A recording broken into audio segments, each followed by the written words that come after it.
Hello everyone, welcome back to my YouTube channel. If you're new here, I post videos about community services, leadership and management and other topics related to the topic. Before I start today's learning content, I want to give a trigger warning that there will be descriptions about abuse in this video. So if you're not comfortable, please reach out to the help available to you nearby.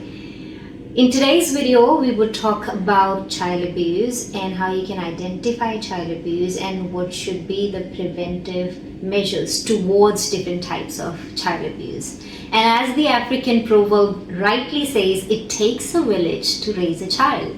It highlights the importance of the wider community to raise the young people and children. Families, relatives, neighborhoods, societies, and communities influence the child's development and the availability of support in times of needs. Children need stable, sensitive, loving, stimulating relationships and environments in order to reach their potential.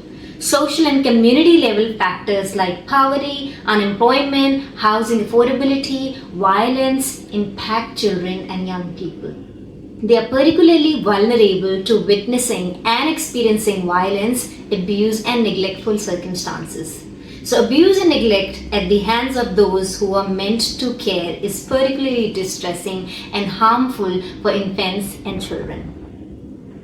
Child abuse is generally characterized by the deliberate infliction of physical, emotional, or sexual harm on the child. Child neglect can also incorporate a situation in which there is a failure to provide conditions which are essential for the health, physical and emotional development of the child. Physical abuse is characterized by physical injuries, for example, bruises, fractures, which results from practices such as punching, beating, kicking, biting, burning, and otherwise harming a child.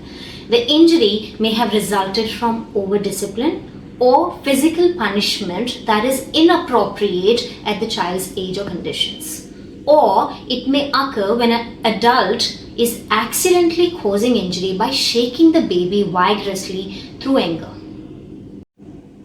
The other type of abuse is emotional abuse, which happens through a pattern of behavior that harms a child's emotional development or self-worth. Emotional abuse can harm children just as much as other forms of abuse, and it often occurs alongside physical or sexual abuse or neglect. Unlike physical abuse, emotional abuse doesn't leave visible marks, which makes it harder to detect and often leads to being overlooked. And it involves a very persistent negative behavior towards a child, such as criticism, rejection, humiliation, threats, or ignoring the child's emotional needs. Children experiencing emotional abuse may begin to show signs of psychological distress, and these signs can include sudden change in their behavior, such as lying, stealing, or becoming unusually quiet or withdrawn. Others may become aggressive, destructive, or constantly seeking some attention. Emotional abuse can seriously damage a child's sense of worth, development, and ability to form healthy relationships later in life. Then we also have sexual abuse, which occurs when an adult or an older person uses their power or authority to involve a child in any form of sexual activity, and this abuse can take many forms, including inappropriate touching, exposure to sexual acts, or showing inappropriate sexual content, or making some comments about the child to participate in a sexual behavior. This abuse often uses manipulation tactics and is even related to forcing the child to engage in those manipulation and activities. Children may feel confused, scared, or powerless and often keep the abuse secret because they fear punishment, shame, guilt, or not being believed. Sexual abuse can have profound and long-lasting effects on a child's physical and emotional well-being, and they may experience guilt, shame, anxiety, depression, and difficulties in trusting others or forming healthy relationships. It is important for adults to recognize warning signs, provide a safe environment for a child to speak up, and ensure that they are receiving proper support and counseling to begin healing. So let's now explore the different factors that causes the child abuse and neglect. There is no single reason or cause. Different type of abuses have varied type of features. For example, the circumstances surrounding the sexual abuse of children may be quite different from those surrounding cases of neglect or physical abuse. However, the pattern of interaction between the adults, the children, and the corresponding environment provides some identifiable correlates. So let's understand adults first. Problems resulting from a lack of skills and knowledge have been suggested as characteristic of some abusive adults, and these include lack of parenting skills, problem with coping and self-control, marital difficulties, and a general deficiency in interpersonal skills. Inadequate knowledge of child development may result in inappropriate parental expectations, and this in turn can contribute to abusive behavior. This may manifest itself in behavioral patterns which accept violence as a way to solve family problems or a belief that children are a property of their parents.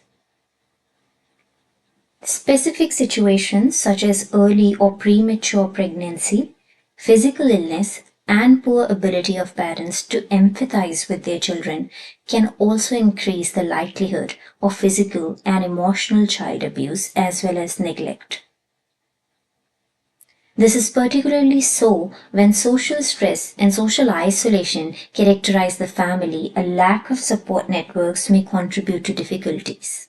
Drugs and alcohol, as well as poverty, can also be contributing factors. With child sexual abuse, an additional risk factor is a particular adult view of masculinity, where there's a need to sexually dominate a child as a means of demonstrating power.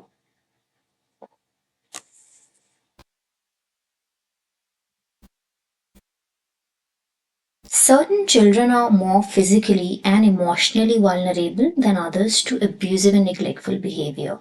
And the child's age, as well as physical, mental, emotional, social development, can also greatly increase or decrease their likelihood of abuse and neglect, depending on the interactions of their characteristics with parental factors outlined above.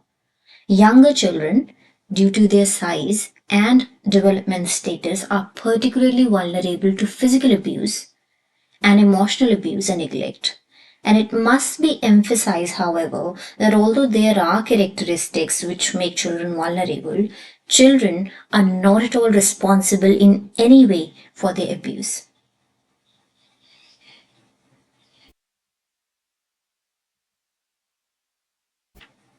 The specific circumstances of some families can increase the likelihood of child abuse and neglect, and these can include factors as marital conflict and domestic violence or difficult relationships, employment problems, and once again, social isolation.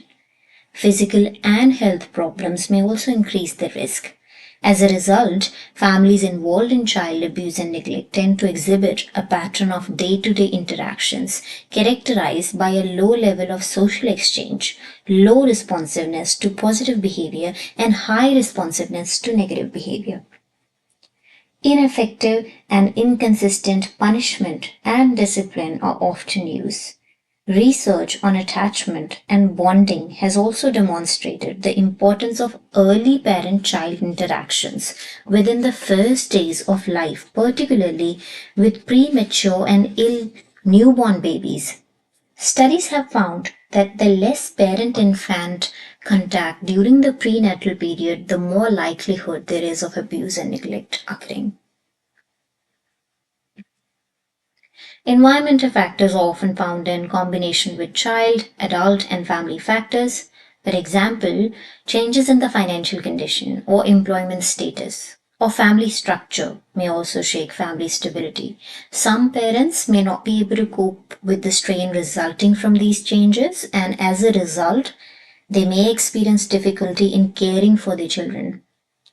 Stress caused by conditions such as poverty is also associated with high rates of reported child abuse and neglect. And indeed, structural factors such as health or housing are also important as income is contributing towards the incidence of child abuse and neglect. As the social structure in which the family lives becomes more stressful, more and more reliance by adults on coercion and violence to control the irritating daily events is likely to occur.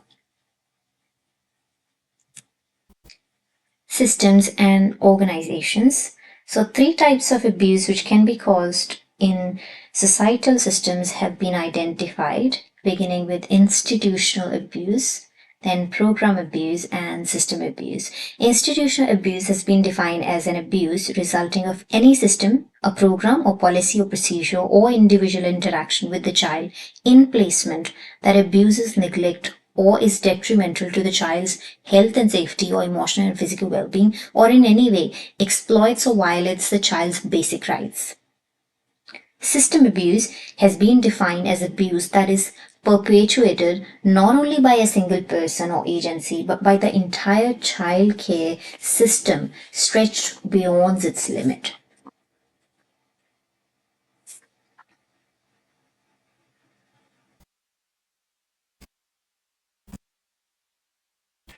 Let's now understand the effects of child abuse and neglect. Child abuse and neglect can have a deep and lasting effects on a child's development, and emotionally, children may struggle with low self-esteem, anxiety, or depression, and in some cases, they may develop a post-traumatic stress as well. These experiences often impact their ability to form healthy relationships or trust in others. In a study to determine the effects of child abuse and neglect, it was concluded that we do not believe that many children can develop coping skills and be emotionally healthy in a chronically abusive or neglectful environment. And indeed, there is evidence that the immediate effects of physical abuse can be catastrophic for children, sometimes resulting in mental retardation, brain damage, or even death. The long-term consequences can also be devastating, leaving physical and emotional scars which may result in psychiatric illness or an inability to form meaningful relationships. One of the most extreme responses to this can in fact be youth suicide, and over time these early traumas can increase the risk of mental health disorders, substance abuse, and even continuing the cycle of abuse into the next generation. The more hidden effect on children of continually witnessing domestic violence may have similar result as direct abuse and neglect.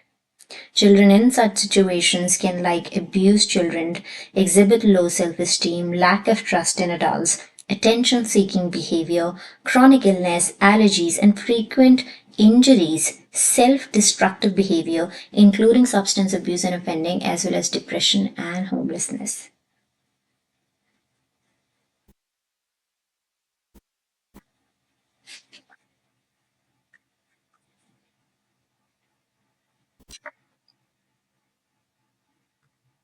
So, when we're talking about preventing abuse in children, we're really talking about building a protective environment around every child, one that involves families, communities, professionals, and systems all working together.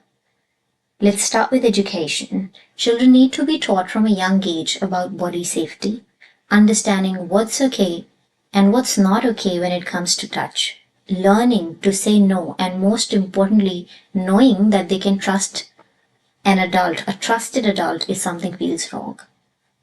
These conversations need to be ongoing, not one-off lessons, and next is parent and caregiver education.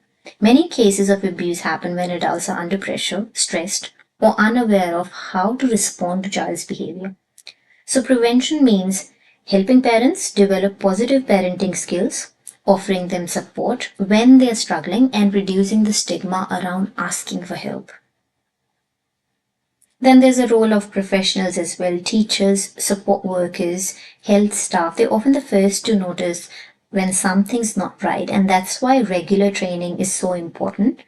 They need to know the signs of abuse and how to have a sensitive conversation with children and how to report concerns safely and legally.